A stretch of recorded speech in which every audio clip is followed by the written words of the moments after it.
Hello there, and welcome back to another breakdown and analysis of The Bad Batch. I'm Scott from BadCuzDad, and today we're covering Season 2, Episode 4, Faster. And let me start off by saying, now this is pod racing. We begin the episode at the headquarters of our crew at Sid's place on the planet of Ord Mantell. Wrecker and Omega are having a rousing game of Dejarik, made famous by 3PO playing Chewbacca in the Millennium Falcon in Episode 4, New Hope. Let the Wookiee win, right? Nah, Omega gets the best of Wrecker as Sid comes in with another task for the crew. Although Hunter and Echo are currently out busy with another mission, Sid says she needs to take them for a light backup on another venture she has planned. Sid, along with Omega, Wrecker, and Tech, head to the planet of Safatoma, an outskirts world similar to the likes of Tatooine and Nar Shaddaa, where they learn that Sid has a hand in a gambling ring called riot racing. Similar to pod racing, except the racers are equipped with weapons and have sort of a no-holds-barred element to it. Roller derby pod racing, if you will. Sid points out her racer to the crew,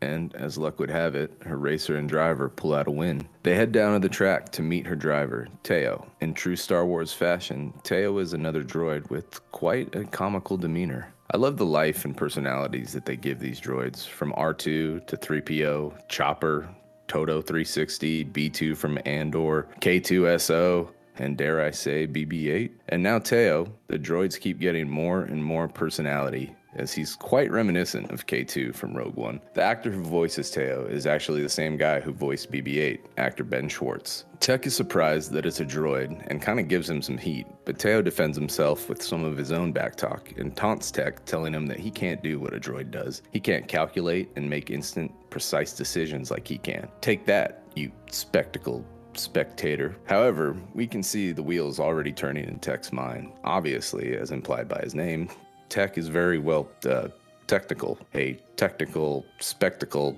spectator, if you will.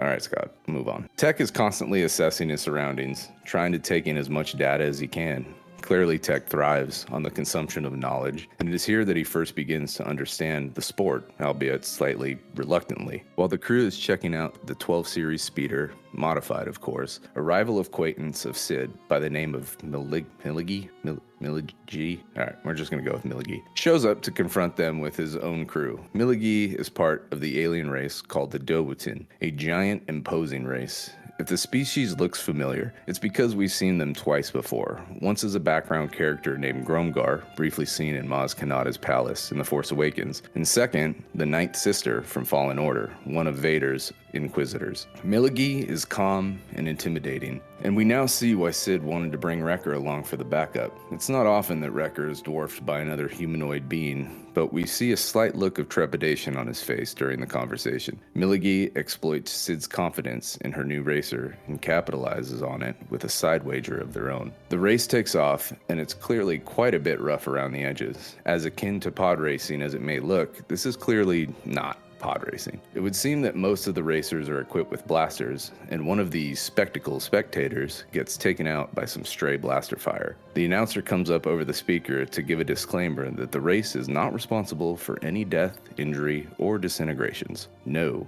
disintegrations. I love that the announcer is a comical mix of the two-headed alien from Episode 1, Fode and Bede, and the Huttball swtor announcer, Baron Deathmark. Miligi has two men in the race though, and they team up to sabotage Teo as they block him in and wreck him and his racer in the process. Heading down to the track, the crew picks up the pieces of the crash. Omega suggests that maybe they can fix this. Miligi approaches with his Trandoshan and Gamorrean bodyguards and comes to collect payment. Omega steps in and offers a double or nothing bet, but Tech and Wrecker are extremely hesitant to oblige.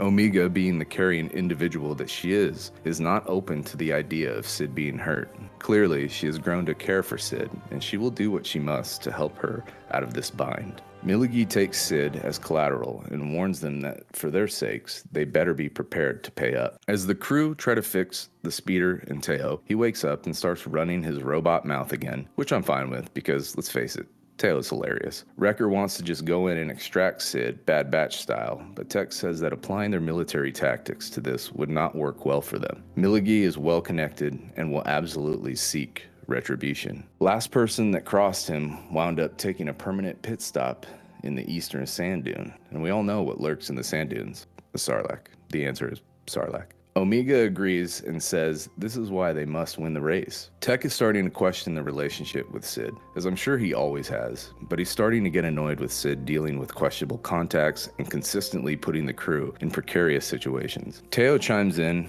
that it's time for a little less chatter and a little more spanner. Fix me, please. Okay, thanks. Sid and Milligee are hanging out in his chambers, and he brings her a drink for a toast to the old times. It would seem that Milligee and Sid go quite a ways back, as he says that hustlers like us never change, and that at some point the crew will find out who the real Sid is. Sid replies back with, "I have changed, and you'd be surprised." I didn't expect any Sid development, as I kind of viewed her to the likes of a NPC quest giver in an RPG. It's a good touch though, because all character growth, no matter how small, really brings a complete story to life. It's race day, and Tech and Teo exchange in some trash talk again, as Tech is analyzing the ins and outs of how to successfully win the race. Although subtle, I like that we get to see another glimpse of the difference between droids and clones like we did in the previous episode. Droids work by pure calculation and numbers and probable outcomes, whereas Tech, although somewhat droid-like himself, is considering variables that the droids just aren't accounting for. As Teo is once again running his metal mouth, being a contrarian to anything Tech says, he is destroyed by a racer that veered off the track. With Sid still on the line,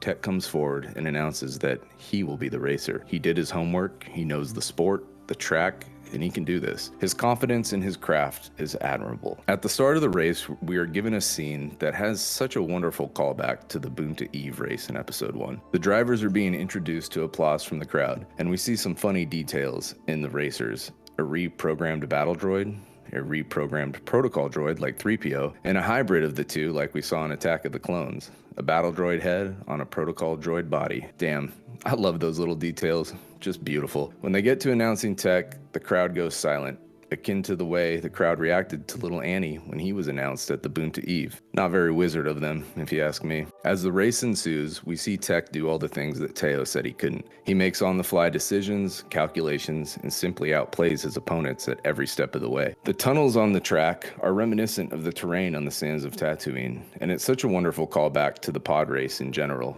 As Milligee's men try the same tactic that they used on Teo, Tech outsmarts them, once again illustrating that the clones' prowess at adapting and overcoming hurdles is just one way they are better than the droids. After Tech comes out on top, they go to secure Sid, and although a gangster and a gambler at heart, Milligee seems to adhere by an honorable code. He says a deal is a deal, and even stops his goon from pulling a gun to their backs as they begin to walk out. However, Milligee leaves the crew with a word of warning. He says that it is admirable of their loyalty to Sid, but that they should be wary, as that loyalty will most likely not go both ways. Watch your backs, he says, as they walk out together. Roll credits. I know for some fans, they often don't like these filler episodes. However, not only do I not mind them, I actually quite enjoy them, especially in this sense. In my opinion, season 2 has just been knocking it out of the park. And while this episode may not seem super consequential, there are still subtleties lending itself to the overall narrative. Character growth is taking place with Omega once again, Wrecker, and also Tech, and the nuanced differences between droids and clones are still being demonstrated. On top of that, this episode was just overall a really great watch. There were so many small callbacks and Easter eggs, and Milligee was actually an incredibly well done side character. And let's face it,